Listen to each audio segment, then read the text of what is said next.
Hi buddies, welcome to Mystylecookingchannel. இன்னைக்கு நம்ம பார்க்க போற ரெசிபி பாத்தீங்கன்னா ஹெல்த்தியான ஒரு வாழை இலை அடை தான் பார்க்க போறோம். எப்பவுமே ஒரே மாதிரி வாழை இலை அடை செஞ்சு கொடுக்காம கொஞ்சம் நான் சொல்ற மாதிரி டிஃபரெண்டா செஞ்சு கொடுங்க. சின்ன குழந்தைங்கல இருந்து பெரியவங்க வரைக்கும் கேட்டு வாங்கி விரும்பி சாப்பிடுவாங்க.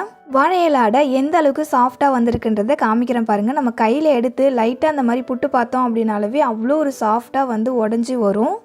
அடை சாஃப்ட்டாக வரதுக்காக நான் ஒரு சின்ன டிப்ஸ் சொல்லியிருக்கேன். வீடியோவை லாஸ்ட் வரைக்கும் ஸ்கிப் பண்ணாமல் பாருங்கள். அப்போ தான் வந்துட்டு இந்த அடை எப்படி செய்யணும் அப்படின்றது ஃபுல்லாக உங்களுக்கு புரியும். அடையை பார்க்கும்போதே உங்களுக்கு தெரியும் எவ்வளோ எம்மியாக சாஃப்ட்டாக வந்திருக்கு அப்படின்றது. வீடியோக்குள்ளே போகிறதுக்கு முன்னாடி நீங்கள் இன்னும் மைஸ்டைல் குக்கிங் சேனலை சப்ஸ்கிரைப் பண்ணலை அப்படின்னா இந்த வீடியோ கீழே இருக்கிற ரெட் கலர் பட்டனை கிளிக் பண்ணி சப்ஸ்கிரைப் பண்ணிக்கோங்க. கூடவே பக்கத்தில் இருக்க பெல் ஐக்கானையும் கிளிக் பண்ணிவிட்டு ஆல் அப்படின்ற ஆப்ஷனையும் செலக்ட் பண்ணி வச்சுக்கோங்க. அப்போ தான் நான் லேட்டஸ்ட்டாக அப்லோட் பண்ணுற எல்லா ரெசிபியுமே உங்களுக்கு நோட்டிஃபிகேஷனாக வரும். நீங்களும் மிஸ் பண்ணாமல் பார்க்க முடியும். இப்போ வாங்க buddies, இந்த டேஸ்டியான அண்ட் சாஃப்டான வாழை இலை அடை எப்படி செய்யலாம் அப்படின்றத பார்க்கலாம். அடை செய்கிறதுக்கு மாவு வந்துட்டு ஃப்ரெஷ்ஷாக ப்ரிப்பேர் பண்ணி எடுத்துக்கலாம். அதுக்காக வந்துட்டு 400 கிராம் அளவுக்கு பச்சரிசி ஒரு பவுலில் சேர்த்துக்கோங்க. உங்களுக்கு வந்துட்டு மாவு ஃப்ரெஷ்ஷாக ப்ரிப்பேர் பண்ணுறதுக்கு டைம் இல்லை அப்படின்னா நீங்கள் வந்து ரெடிமேடாக வச்சுருக்க அரிசி மாவில் கூட நான் சொல்கிற மாதிரியே இந்த அடையை வந்து செஞ்சுக்கலாம். அரிசியை அளந்து எடுத்துக்கிட்டதுக்கு அப்புறமா இந்த அரிசியை வந்துட்டு நம்ம நல்லா க்ளீனாக கழுவி எடுத்துக்கலாம். கழுவி எடுத்துகிட்டு வந்ததுக்கப்புறமா நான் காமிக்கிறேன். இந்த அளவுக்கு தண்ணி நல்லா கிளியராக வர வரைக்கும் கழுவி எடுத்ததுக்கப்புறமா இப்போ இதை வந்துட்டு மூடி ஒரு 2 மணி நேரத்துக்கு நல்லா ஊற வச்சு எடுத்துக்கோங்க. நம்ம வந்துட்டு அடை கொழுக்கட்டைலாம் செய்யும்போது ஃப்ரெஷ்ஷாக மாவு ப்ரிப்பேர் பண்ணி செஞ்சோம் அப்படின்னா டேஸ்ட் ரொம்ப நல்லாயிருக்கும். அதுக்காக தான் இன்றைக்கி வந்துட்டு நான் ஃப்ரெஷ்ஷாக மாவு ப்ரிப்பேர் பண்ணி செய்ய போகிறேன். 2 மணி நேரத்துக்கு அரிசியை ஊற வச்சதுக்கப்புறமா பார்த்தோம் அப்படின்னா நல்லா ஊறி வந்திருக்கும். ஒரு அரிசியை எடுத்து கையில் நம்ம உடச்சி பார்த்தோம் அப்படின்னா ஈஸியாக அந்த மாதிரி உடையணும். இந்த அளவுக்கு ஊற வச்சு எடுத்துக்கோங்க. அப்போ தான் மாவு அரைக்கிறதுக்கு ஈஸியாக இருக்கும். இந்த அரிசியில் இருக்கிற தண்ணியை ஃபுல்லாக வடித்து எடுத்துக்கலாம். தண்ணியை வந்து வடித்து எடுத்த உடனே வந்து நம்ம மாவு அரைக்கக்கூடாது. அப்போ வந்து மாவு அரைக்கிறதுக்கு நமக்கு கரெக்டாக வராது. ஏன்னா அரிசியில் வந்துட்டு நல்லா ஈரப்பதம் இந்த மாதிரி இருக்கும். அந்த டைமில் வந்து நம்ம அரிசி மாவு அரைச்சோம் அப்படின்னா அது மாவு கன்சிஸ்டன்சிக்கே வராது. அதனால் இதை ஒரு 10 நிமிஷம் அப்படியே வந்துட்டு மூடி போட்டு வச்சுடுங்க. அடுத்தது நம்ம அடைக்குள்ளே வைக்கிறதுக்காக பூரணம் ரெடி பண்ணிக்கலாம். பூரணம் ரெடி பண்ணுறதுக்காக ஒரு 20 பலாப்பழ சொலை வந்து எடுத்துக்கோங்க. இது வந்து நல்ல பழுத்த பலாப்பழமாக இருந்துச்சு அப்படின்னா ரொம்ப நல்லாயிருக்கும்.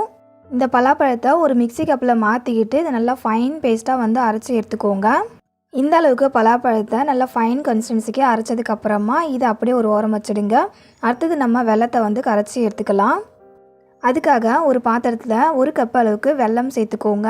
1 கப் அளவுக்கு வெல்லத்துக்கு 1/2 கப் அளவுக்கு தண்ணி சேர்த்துக்கிட்டு இந்த வெல்லத்தை நல்லா கரைச்சி விட்டுக்கோங்க. வெல்லம் நல்லா இந்த அளவுக்கு கரைஞ்சி வந்ததுக்கப்புறமா இதை வடிகட்டி வேறு ஒரு பேனில் சேர்த்துக்கலாம். இந்த மாதிரி பண்ணோம் அப்படின்னா நம்ம எடுத்துக்கிற வெல்லத்தில் டஸ்ட் இருந்துச்சு அப்படின்னா அதை வந்து நம்ம வடிகட்டி எடுத்துடலாம். அதுக்காக தான் வெள்ளை தண்ணியை வடிகட்டினதுக்கப்புறமா இதை வந்துட்டு நல்லா கொதிக்க விட்டுடுங்க. வெள்ளை தண்ணி வந்து கொதித்து வந்தால் போதும். அது வந்து பாகுபதம் வரணும் அப்படின்றதெல்லாம் இல்லை. வெல்லம் தண்ணி இந்த அளவுக்கு கொதிச்சு வந்ததுக்கப்புறமா நம்ம அரைச்சி வச்சுருக்க பலாப்பழ பேஸ்ட்டை சேர்த்துக்கலாம். சேர்த்துக்கிட்டு நல்லா மிக்ஸ் பண்ணி விட்டுக்கோங்க. பலாப்பழ பேஸ்ட்டை சேர்த்ததுக்கப்புறமா கைவிடாமல் நல்லா கலந்து விட்டுக்கிட்டே இருங்க. ஸ்டவ் வந்துட்டு மீடியம் ஃப்ளேம்லேயே வச்சுக்கோங்க. நம்ம கலந்து விட்டுகிட்டே இருந்தோம் அப்படின்னா இந்த அளவுக்கு திக்காகி வரும். இப்போது இதில் 1 கப் அளவுக்கு துருவின தேங்காய் வந்து சேர்த்துக்கோங்க.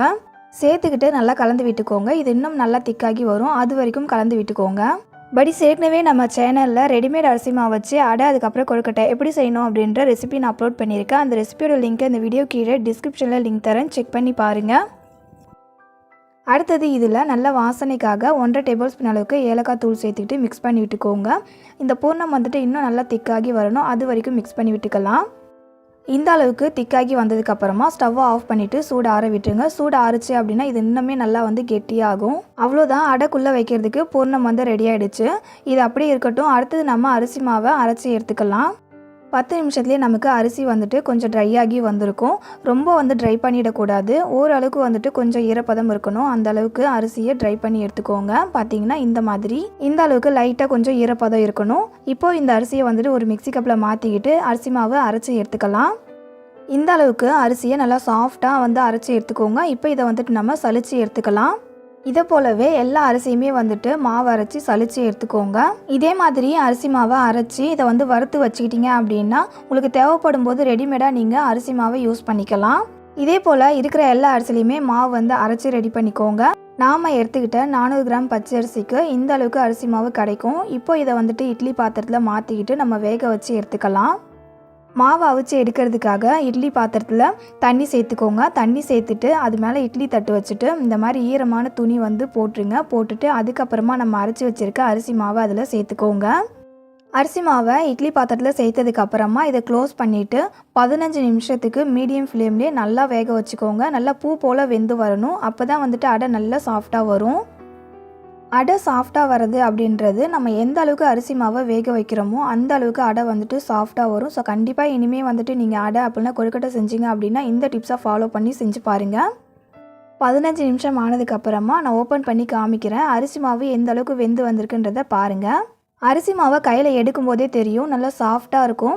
நம்ம வந்துட்டு இந்த அரிசி மாவை ஒரு ஷேப்பாக வந்து பிடிச்சி பார்த்தோம் அப்படின்னா அந்த மாதிரி பிடிக்கிறதுக்கு வரணும். இது வந்து கரெக்டான பக்குவம்.